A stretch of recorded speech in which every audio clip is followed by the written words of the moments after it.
Bonjour toute la famille, bonsoir tout le monde. Aujourd'hui, nous avons une recette ya ngolo. Lelo no latsa bino ndeni balamba ngolo ya bouillon sans tomate. Donc, on a une recette ya bouillon sans tomate. Donc, on a idée ya liboki ngolo. Voilà, na sokoli ngolo nga bien woni ngolo nga ndezingela. Na longo ba ni no so salté donc na sokoli ngolo nga très bien. Na sokoli on a citron. Mais on a préféré toujours citron. Si on a il y a jus de citron haut. Je préfère beaucoup celui-là. Qui est au final, on a maï bima mingité. On a des maïs, il y a des liquides, on a préféré on a citron. Excusez, on a citron. On a après, on a le bosson de banane au soron, on a on a yango moko. Na longo ba salité après na rincer on na sisiko rincer na sokolo on a maya moto na sisiko sokolo on a maya moto après na pomper on citron na vandisa on 5 minutes après na sokolo on sous na maya moto omoni ngolo nanga très propre na ngolo nanga mingi na saison na ngolo nanga na cube na compliqué na saison na ngolo nanga na cube ozo mono cube donc cube magie hein? Cube magie. Na saison ngolo na cube magie. Na au saison na cube magie na vendre sango après na onika ndembi na litungulu. Na kotsa na onika ole bomo na bona ndembi nanga oya ngona onika pona bouillon nanga na besoin ya ndembi. Naza na besoin ya litungulu yango bozomona litungulu na ndembi naza pe na besoin ya pilipili très important na ngolo naza na besoin ya pilipili nakocha 2 mbuma ya pilipili tout dépend ndeni pa na bino bolia ka pilipili so bolia ka pilipili ebele okocha 3 ta 4 bino dokoto ya pilipili makasite nakocha 2 mbuma pipi les ala bien mais elle a peu dangereux mine pour na papa et pour na souffle les ala peu moins dangereux faut qu'on évite que ça la laisse papa pipi mingi pour paiement pipi kanga peu moi paiement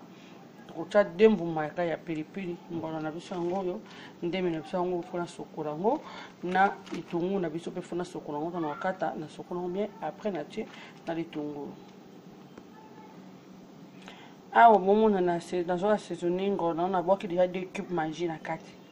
Du coup après ko boire 2 cubes magie na kati na ko balusa ngo excusez na ko balusa ngo na vendre sango. On va dire au moins 30 à 45 minutes pour écouter na kati. Pour tout lia biloko to na kati ekotite mungu ekotite okibe ekotite goût exact non na vendre sango 30 à 45 minutes na nde na tie cube na ngabo siko fona balusa mpona ninga ekota omoni antandanga na zoke na banda usukura bandemi nanga na bona nika ana sokoni ndembi nanga na litungulu bomoni na kati on déjà tomona awa ndembi litungulu na pipi na ocha mbimba na onika onte ikono kutepanta miraka kuna na nini na liboki ya ngulu liboki ya ngolo ya vapeur donc liboki ya ngolo tout ça liboki ya ngolo donc na ngolo bouillon sans tomate a bo mona ke na tie ndembi nanga na litungulu na pipi na dembu ma pilipili kwa ndembi nanga na matungulu ande na onika oyo pipi na onika nanga ngote attendant que biloko nanga dans la saison na kiango ils kota déjà épices et kota déjà épices ça fait déjà déjà 30 minutes déjà que na saison na kiango ils kota épices.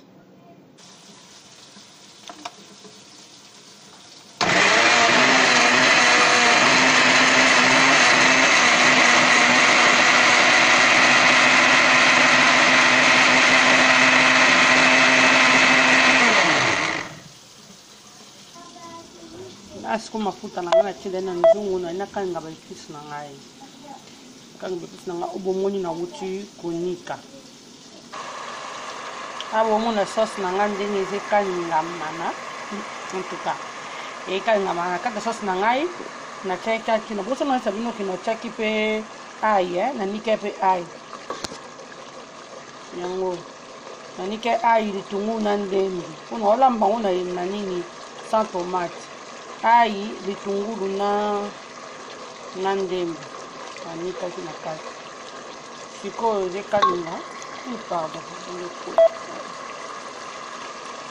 de kalinga mana de kalinga ma konde na kalinga obo kwa teke na chelo kote na kati na ti ai litungulu na ndembi na zocha sika chaki pena cube apa kibo na saisonner ki de ni na ngai po na olamba ona cube na olamba ona na bouillon poulet na cube ngale bonga mingi na cube siko na pa que na saisonner ki ni na ngai na cube après na sauce na chemo cube moko na sopi ngolo na ngai na kati bomo andeje toka na sopi ngolo na ngai na kati sikoyo na sopi na deux pilipili na ngai na tie na kati moni les toka bomo siko résultat les épices pour ça kitoko oza bouillon sans tomate na ozongo siko na kofinika ngo na moto ya mukie na otika ngo ya kofinika peka na fungola bomo ndi na fungola ndenge sali na kofinika ngo na ovanja ngo etoka boye pendant moins 30 minutes monde etoka boye pendant moins 30 minutes ça maille na yo baksa maille après 45 minutes boboni ngolo na ngande esali sikonde na zoya kochango mwa mai sikonde na zoya kochango mwa mai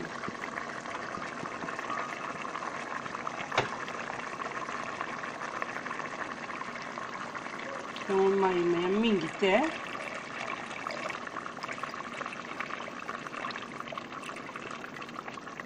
judo liango sikona makemba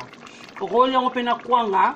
na fufu menene belite na simno kande ni role na ngome tsosko le to liango na makemba bomoni na yo chango mai chango mai toujours na monta muke toujours na kofinika ngo toujours na vapeur na ko chango moi mai lelo na lambe na bouillon poulet te o bouillon poulet base poulet non lelo kana lambe na cube magique ngolo na ngala lambe ngo tout le temps na cube magique sikoyo awa na bakisi mai na kotika ngo swetoka pendant moins 1h30 à 2h tout dépend loko za moto muke ata ba 1h30 ata 1h45 na bosa na 1h45 2h du temps et to kana malembe mon et to kana mpena malembe parce que moto muke ko bela na vapeur e bela na idée parce que ngolo bela na vapeur ni liboke bela na vapeur surtout ça loka liboke ya nzungu sa makasa e bela na vapeur na ofinika nguloko nanga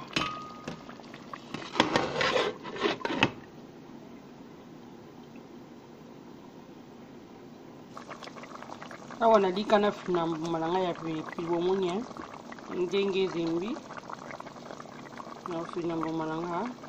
ya pilipili boko mona ko katana tino kake na zo fina malanga ya pilipili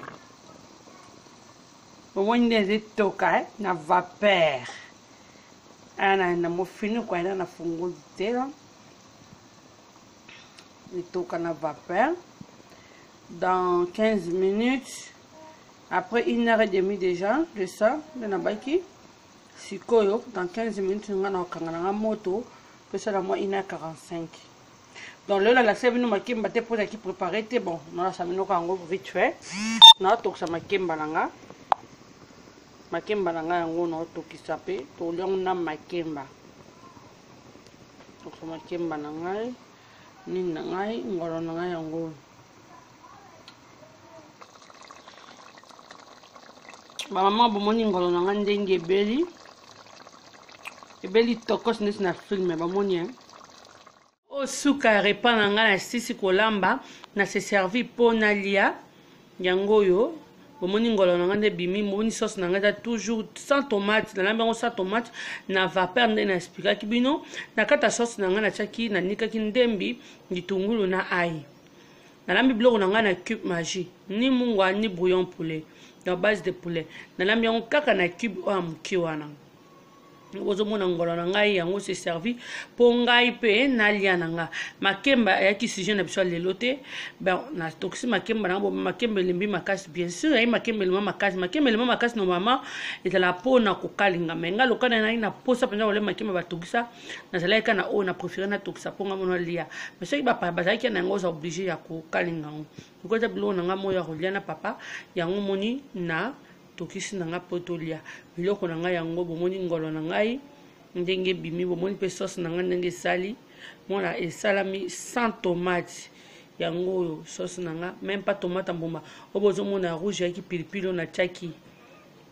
ataki dembu ma pilipili quand tu lia ma trop pilipili te na préférer na chaki dembu ma pilipili bato balia pilipili mingi ba ko préférer batia ata 3 ou 4 mais nga chaki na nga dembu ma pilipili wana pe yokani pe makasi ponanga yokane vraiment makasi merci na ba onos balandi ngai les bandelti na suka ya recette na ngai bozala toujours branché chez la mère de garçon TV Mosukisi la mère de garçon ba comme belé donc pendant la mère de garçon TV Mosukisi ponga na suki saka so likambo na suki saka na kata ndela likambo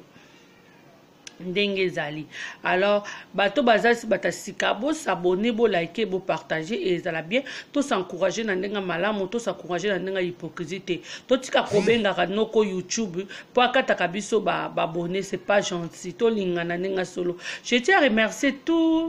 toute ma famille, dans la famille haïtienne. Ma famille haïtienne qui vient toujours sur ma chaîne. Je tiens à vous remercier. Vous êtes vraiment gentils de votre part. Chaque fois que je mets une vidéo, vous êtes toujours là à mettre des commentaires, à partager puis à liker. Vous regardez mes vidéos en plus jusqu'à la fin. Je suis vraiment contente de vous avoir connu dans ma vie et de vous avoir connu parmi mes abonnés. Vous êtes vraiment gentils. La famille haïtienne, la famille...